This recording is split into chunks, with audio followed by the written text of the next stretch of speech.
അപ്പോൾ എല്ലാവരും വാഴ കണ്ടെന്ന് ഞാൻ പ്രതീക്ഷിക്കുന്നു. കണ്ടിട്ടില്ലെങ്കിൽ സത്യം തന്നെ പോയി കണ്ടോ.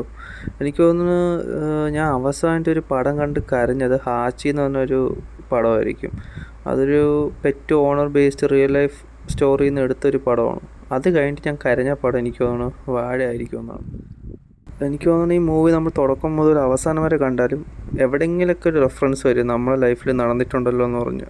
അങ്ങനെയാണ് എടുത്ത് വച്ചിരിക്കുന്നത്. നമുക്ക് അങ്ങനെ തോന്നുള്ളൂ. ഇതിൽ സഹോദരൻ സഹോദരി അച്ഛൻ അമ്മ എല്ലാ റിലേഷൻഷിപ്പിനെ പറ്റി പറയുന്നുണ്ട്. ഇതിൽ എടുത്തു പറയാൻ വിജയ് ബാബു ചെയ്ത റോളുണ്ട്. അയ്യോ, കുറേ പഴയ ഓർമ്മകൾ വരും. കുഴപ്പമാണല്ലോടാ.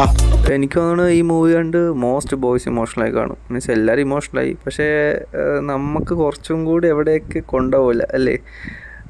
നമുക്ക് നല്ല റിലേറ്റബിൾ ആവും. ഇപ്പോൾ ചിലർക്ക് ചിലപ്പോൾ അജിൻ്റെ സീൻ, ചിലർക്ക് അലൻ, ചിലർക്ക് ഹാഷിർ, വിനായക്, നമുക്ക് ഓരോ ആൾക്കാരുടെ സീൻ കാണുമ്പോൾ നമുക്ക് ഒരു ഇത് വരും. പ്രത്യേകിച്ച് ഈ സിബ്ലിങ്സ് ഉള്ളവർക്കൊക്കെ നല്ല ഇമോഷണൽ ആവും. സിബ്ലിങ് ഇല്ലാത്തവർക്ക് ആവില്ല എന്നല്ല ഞാൻ ഉദ്ദേശിച്ചത്. പക്ഷേ ഞാൻ പറഞ്ഞില്ലേ, എനിക്കെന്തോ ഞാൻ അവസാനം ഹാച്ചി എന്ന് പറഞ്ഞാൽ പടം കണ്ടു കഴിഞ്ഞിട്ട് പിന്നെ അങ്ങനെയല്ല എനിക്ക് സാഡ് എന്ന് പറയാൻ അങ്ങനെ തോന്നി. കുറേ സിനിമകളുണ്ട്, പക്ഷെ അത് കാണുമ്പോൾ അയ്യോ പാവം, അല്ലെങ്കിൽ അയ്യോ പോട്ട്, അങ്ങനെ തോന്നിയിട്ടുള്ളൂ. പക്ഷേ ഈ ഒരു പടം കണ്ടപ്പോൾ കണ്ണ് നിറഞ്ഞ്. അതാണ് ഞാൻ ഉദ്ദേശിച്ചത്. ലൈക്ക് എന്താ നിങ്ങൾ കാണണം, നിങ്ങൾ ഫാമിലി ആയിട്ട്, നിങ്ങളെ ബ്രദർ സിസ്റ്റർ ഫ്രണ്ട്സ് എന്താ ഇത് കാണണം, നിങ്ങൾ റിഗ്രറ്റ് അടിക്കുമല്ലോ.